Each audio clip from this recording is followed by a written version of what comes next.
साहेब आणि जिल्हाध्यक्ष आहेत त्यांच्याशी बोललो आणि त्यांचं म्हणणं असं होतं की एक आकोट विकास आघाडी शहराच्या विकासासाठी सर्व पक्ष एकत्र येणार होते आणि त्या आघाडीमध्ये सर्व पक्ष येणार होते आणि आमचेही लोकांना तिथे अधिकार देण्यात आलेला होता की तुम्हाला समजा आपल्या शहराच्या विकासासाठी काही निर्णय घ्यायचा असेल तर तुम्ही ते घेऊ शकता।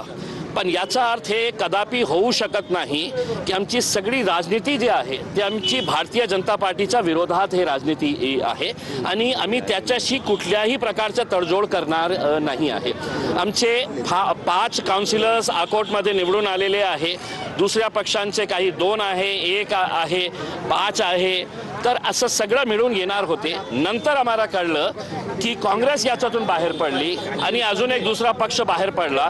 बच्चू कडू याच्यामध्ये होते, राष्ट्रवादी काँग्रेस शरद पवार, राष्ट्रवादी काँग्रेस अजित पवार आणि शिवसेना सुद्धा त्या गटामध्ये होते।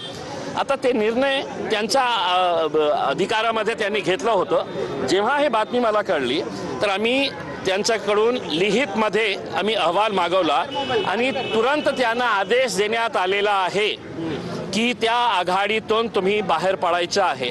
आमचा तडजोड कोणत्याही परिस्थितीमध्ये आम्ही भारतीय जनता पार्टी सोबत बसणार नाही हे आम्ही स्पष्ट करून देतो।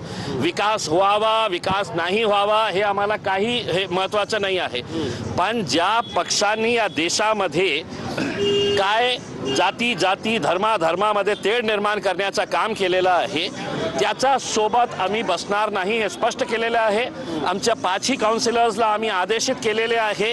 आमचे जे प्रभारी आहे तिकडचे युसुफ पुंजानी साहेब त्यांना आत्ता मी बोललो की तुम्ही तुरंत तिथे जाऊन पत्र जारी करा आणि ते 5च्या 5 जे काउन्सिलर्स आहे आम्ही गटातून बाहेर पडत आहे हे लिखितमध्ये द्या। आणि माझ्या पक्षाचा आदेश आहे बॅरिस्टर असदुद्दीन अवैसी साहेबांचा की आपण महाराष्ट्रामध्ये कुठेही कोणतीही आघाडी तयार होऊ द्या, आम्ही भाजप सोबत जाणार नाही। पण हे सगळं करण्या अगोदर प्रदेशाध्यक्ष म्हणून तुमच्या कानावर टाकलं नव्हतं का? कारण आघाडीमध्ये वेगवेगळे पक्ष अगोदरच बाहेर पडले होते, मग तुम्ही बाहेर का पडले नाहीत या संदर्भात काही विचारण्यात ते आम्ही जसं म्हटलेलं आहे की विदर्भाची सगळी जबाबदारी जी आहे ते आम्ही तिकडचे जे आमचे प्रभारी आहे सिनियर लीडर आहे युसुफ पुंजानी साहेब, तिकीट कोणाला द्यायचं आहे हे अधिकार त्यांना देण्यात आले होते। जिंकून आल्यानंतर तुम्हाला काय करायचं आहे हे अधिकार त्यांच्याकडे होते। पण इतका महत्त्वाचा निर्णय घेण्याचा अगोदर मला असं वाटतं की पक्षाचे जे पदाधिकारी आहे त्यांनीही आमच्याशी बोलायला पाहिजे होतं, ते त्यांनी केलं नाही।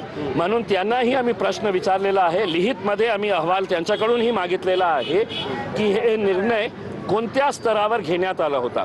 ते काउन्सिलर्सनी स्वतः घेतले निर्णय तर त्यांच्यावरही कारवाई होणार आहे आणि समजा वरच्या काही पदाधिकाऱ्यांनी त्यांना आदेशित केलं असेल तर त्यांच्यावरही आम्ही कारवाई करणार आहे, याच्यामध्ये काही दुमत नाही। मी आत्ता ओवैसी साहेबांशी बोललो आणि ओवैसी साहेब सुद्धा खूप रागवले की आम्ही भारतीय जनता पार्टी सोबत बसणार नाही, विकास हे आमच्यासाठी सेकंडरी असणार आहे।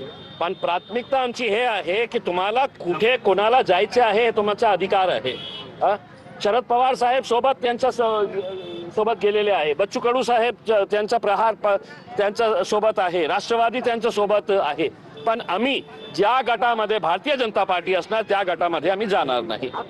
पक्ष सोडून भाजप येत आहे, पक्ष सोडून भाजपात येत आहेत म्हणून केली अशा प्रकारचं भाजपचं मत आहे। काय पक्ष सोडून ते भाजपमध्ये येत आहेत तुम्ही? नाही तसं काही नाही आहे। आमचे 5 नगर अध्यक्ष हे आहे काउन्सिलर्स आहे, पक्ष सोडण्याचं काही कारण नाही आहे। ते गट जेव्हा तयार होतो शहर विकास आघाडीसाठी आम्ही त्या काउन्सिलर्सलाही बोललो, त्यांनी म्हटलंय की साहेब आमच्या एरियामध्ये ते विकास करणार, आपण एक कॉमन मिनिमम प्रोग्राम तयार करून शहराचा विकास आणि विशेषकर जे मुस्लिम वस्त्या आहे जिथे लोकांनी विश्वास करून आमचे 5 काउन्सिलर्सला निवडून दिलेले आहे त्याच्या विकासासाठी ते बहुतेक तिथे गेले असेल। पक्ष सोडून कुठेही कोणी जाणार नाही, आपल्याला स्पष्ट करतो। ओके, कोणते तुम्ही आता ज्या बायजीपुऱ्यात सुरुवात केली त्या तुम्ही ज्याला उमेदवारी दिली नाही असं कळतंय बरं. काय नेमकं झालेलं आहे त्यांनी काळे झेंडे का दाखवले? बहुतेक त्यांच्याकडे हिरवे झेंडे नसेल त्यांच्या हातात काळे झेंडे आले असेल. राजनीतीमध्ये हे सगळं प्रकार होतच राहणार. म्हणजे आम्हाला काहीही त्यांच्या बाबतीतही बोलायचं नाही आहे. लोकशाहीमध्ये माझा अधिकार आहे कुठे जायचं कुठे